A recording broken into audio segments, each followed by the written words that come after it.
Assalamualaikum dan salam sejahtera kepada anda semua penonton rancangan Sembang-Sembang ASMB bersama saya Aimi Aziz. Mari kita kupaskan topik-topik mengenai pelaburan dan perancangan kewangan. Episod kali ini kami bawakan tajuk Wakaf dan Kelebihannya. Seperti yang anda tahu, PMB dan ASMB akan melancarkan wakaf sendiri untuk manfaat pelabur yang ingin berwakaf menerusi unit amanah ASMB. Jadi apakah kelebihan berwakaf dan apakah beza wakaf dan sedekah? Kita tanyakan jemputan kita hari ini Ustaz Ahmad Husni bin Datuk Abdul Rahman, pengurus unit syariah dan antarabangsa dari Pusat Pungutan Zakat Majlis Agama Islam Wilayah Persekutuan. Assalamualaikum Ustaz. Waalaikumsalam warahmatullahi wabarakatuh. Selamat datang. Sihat Ustaz? Terima kasih, alhamdulillah. Baik, hari ini kami nak berguru dengan Ustaz mengenai wakaf. Apakah itu wakaf dan apakah faedahnya Ustaz? Baik. Assalamualaikum warahmatullahi wabarakatuh. Bismillahirrahmanirrahim. Alhamdulillah wa syukurillah wassalatu wassalamu ala Rasulillah. Apabila kita menyebut tentang ibadah wakaf, sebelum daripada kita melanjutkan apakah maksud wakaf ni dan apakah kepentingannya terhadap orang Islam, pertamanya kita merujuk kepada keadaan harta kita. Harta kita itu ada 3 bahagian yang utama. Yang pertama kita panggil sebagai pengumpulan dan penciptaan harta ataupun disebut sebagai wealth creation. Kemudian kita ada aspek wealth distribution, iaitu pengagihan dan cara harta dibelanjakan, dan kita ada yang ketiga yang disebut sebagai wealth protection, iaitu kaedah kita memelihara dan menjaga harta kita.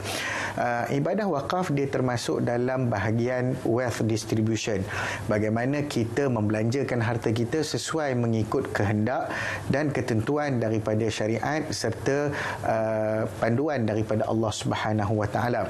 Dalam Al-Quran Allah Taala menyebutkan lan tanalul birra hatta tunfiqu mimma tuhibbun. Tidak sampai kamu kepada darjat ataupun tahap kebajikan sehinggalah kamu menginfak perkara yang kamu paling sayang. Maka ayat ini menjadi antara hujah-hujah dan juga dalil kepada pemurnian wakaf dalam harta kita. Bila kita sebut tentang wakaf, wakaf ni apa dia? Wakaf ni kita menghentikan manfaat dan juga penggunaan harta tersebut, pemilikan harta tersebut daripada pemilikan peribadi, dan kita serahkan dan kita letakkan pemilikan tersebut hanya sahaja kerana Allah Subhanahu Wa Taala dan untuk manfaat orang Islam seluruhnya. Maka apabila seseorang itu mewakafkan harta dia, misalnya dia wakafkan rumah, maka rumah tu tidak lagi menjadi milik dia, tetapi telah berpindah milik kepada masyarakat umum. Dan kalau kita berwakaf menerusi jabatan, misalnya Baitul Mal seumpamanya, dia diletakkan di bawah kawal seliaan Baitul Mal, Majlis Agama dan seumpamanya, dan digunakan untuk manfaat umum. Orang tu sendiri tak boleh lagi claim ataupun tak boleh dakwa itu harta dia. Bukan harta dia dah lah. Bukan harta dia dah lah. Dan wakaf ini sebenarnya memberi manfaat dari sudut kelangsungan kebajikan individu. Contohnya selepas kita mati, kalau kita mewakafkan sesuatu, dan syarat wakaf ni dia mesti harta yang kekal. Jadi apabila masih kekal manfaat wakaf itu, masih lagi sepanjang itu harta pahala daripada harta tersebut mengalir dan juga sampai kepada si pewakaf. Maksudnya kalau kita sebut benda ni macam pencen kita lepas kubur lah. Mana masuk dalam kubur dah tak ada amalan apa-apa dah nak bawa, tapi kita ada wakaf. Maka apabila digunakan, dimanfaatkan, pahala akan terus mengalir kepada si pewakaf. Itu adalah manfaat paling besar sekali. Baik Ustaz. Tapi macam Ustaz kata tadi, ada macam-macam cara untuk kita pengumpulan dan pengurusan harta tu tadi ya. Antara wakaf dan sedekah dan zakat. Lepas tu ada hibah pula Ustaz. Adakah seseorang umat Islam tu kita perlu melaksanakan semua ni ataupun kita perlu ikut kemampuan? Macam mana untuk penonton di luar sana untuk kita faham lebih jelas? Okey, kan dalam kaedah pelaburan ada menyebutkan don't put all eggs in one basket. Maknanya jangan kita letak semua pelaburan tu di satu tempat sahaja. Kita kena diversify, kita kena banyakkan elemen-elemen pelaburan kita. Begitu juga dari sudut amalan ibadat. Kalau kita nak masuk masuk syurga, sudah tentu kita kena kumpul semua amalan-amalan yang memungkinkan untuk kita masuk syurga. Betul. Kalau orang nak pergi perang, dia kena kumpulkan semua senjata yang memungkinkan untuk dia memenangi peperangan. Bersiap sedia. Begitu juga kita nak masuk syurga Allah SWT. Jadi bagi mereka yang mampu, sebab kalau dari sudut harta, zakat itu merupakan satu kewajipan, itu sudah pasti. Zakat wajib. Tapi yang lain-lain dari sudut wakaf, sedekah, hibah dan seumpamanya, ini semua adalah ibadah-ibadah sunat yang menyokong dan menyerikan lagi ibadah wajib, dan bagi mereka yang mampu kena buat semua. Sebab itu adalah satu benda yang sangat-sangat dituntut dalam agama. Tapi bagi mereka yang tidak mampu, orang kata apa, boleh bersedekah ataupun boleh melakukan kebajikan mengikut kemampuan dan juga kelapangan masing-masing. Tak ada siapa paksa-paksa. Jadi kata kuncinya saya nak ambil ikut kemampuan. Betul Ustaz. Okey. Jadi soalan seterusnya, kemanakah dana wakaf tu kita salurkan? Dan macam boleh ke aset wakaf tu kita laburkan? Macam contohnya wakaf ASMB tu sendiri. Baik. Yang pertama, secara umumnya apabila kita berwakaf dalam negara kita, harta-harta wakaf, aset-aset wakaf dan juga dana-dana wakaf biasanya diuruskan oleh Majlis Agama Islam negeri-negeri. Dan ada majlis-majlis yang melantik perbadanan wakaf sendiri yang dibuat secara lebih eksklusif dan profesional. Ada juga wakaf-wakaf dibuat oleh syarikat-syarikat dan juga persendirian. Ada juga wakaf-wakaf yang dibuat oleh syarikat-syarikat korporat dan seumpamanya, seperti mana ASMB dan seumpamanya. Jadi dana-dana wakaf ni akan disalurkan kepada sama ada untuk kebajikan, untuk rumah-rumah anak yatim, rumah orang tua, kemudian ada wakaf masjid dan ada wakaf tanah dan seumpamanya untuk tujuan komersial, untuk tujuan diniagakan, disewa. Dia macam-macam projek yang ada.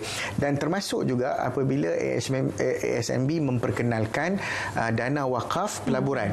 Dan sudah tentu ia boleh dilaburkan sebab wakaf ni tujuannya adalah bukan sekadar diwakafkan. Saya bagi contoh, kalau di Masjidil Haram, tanah-tanah sekitar Masjidil Haram yang dibuat hotel besar-besar tu, semua tu dipajak dan diwakafkan. Dia diwakaf dulu, kemudian dipajak. Bila dia pajak, datang hasil daripada sewaan hotel, orang guna dan sebagainya, maka itu dia menambah sumber dari sudut ekonomi umat Islam. Maka wakaf pelaburan adalah satu benda yang boleh dilaksanakan dan sememangnya berlaku dalam dunia Islam selama ini. Dan pahalanya berterusan. InsyaAllah. Untungnya orang yang memang memiliki tanah dekat tu dekat Mekah, Ustaz Jadi untuk yang mereka yang ingin berwakaf, apa yang perlu mereka ketahui sebelum dia nak melaksanakan wakaf tu lah, Ustaz? Apa yang perlu ditahu? Okey, pertama sekali mereka perlu mengetahui syarat-syarat wakaf lah. Kena dipenuhi syarat-syarat wakaf dalam Islam. Yang kedua, mereka perlu memiliki harta yang nak diwakafkan itu mesti ditentukan, dan pastikan pihak yang kita berwakaf itu bukan pihak yang salah ataupun pihak yang memanipulasi. Pastikan pihak yang tepat dan juga pihak yang berwajib. Itu yang paling penting.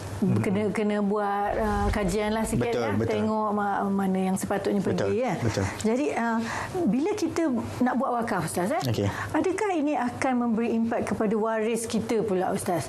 Kita sibuk nak berwakaf, waris pula tak terjaga. Ada ke macam tu, Ustaz? Macam mana?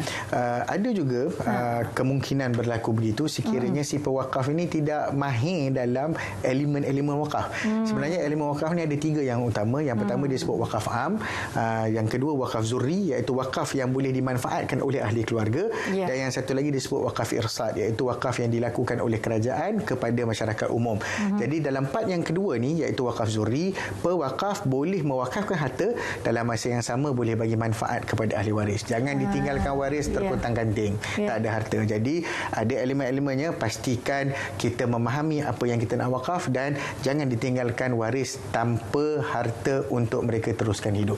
Baik. Jadi begitu nasihat Ustaz untuk mereka yang berniat nak berwakaf lah ni, Ustaz, secara ringkasnya. Secara ringkasnya kepada mereka yang berniat untuk nak berwakaf, pastikan yang kita sebutkan sebentar tadi, tempat wakaf dan seumpamanya, harta wakaf itu direncana dengan baik. Pastikan dokumen-dokumen semua lengkap dan sempurna supaya tidak berlaku perselisihan dan pergaduhan di kalangan waris selepas kematian kita. Dan insya-Allah niatkanlah ikhlas kerana Allah Subhanahu Wa Taala, insya-Allah pahalanya akan mengalir sepanjang masa.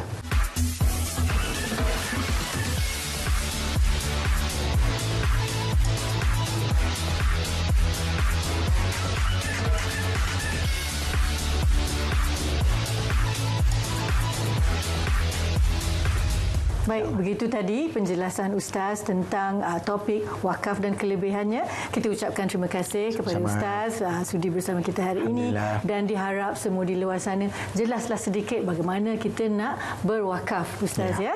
Teruskan untuk bersama kami dalam episod Sembang-Sembang ASMB seterusnya dengan pelbagai lagi topik lain mengenai pelaburan dan perancangan kewangan. Bukan sembang sebarang sembang, ini Sembang-Sembang ASMB untuk kita hidup senang, insya-Allah. Janji jumpa lagi. Terima kasih dan Assalamualaikum.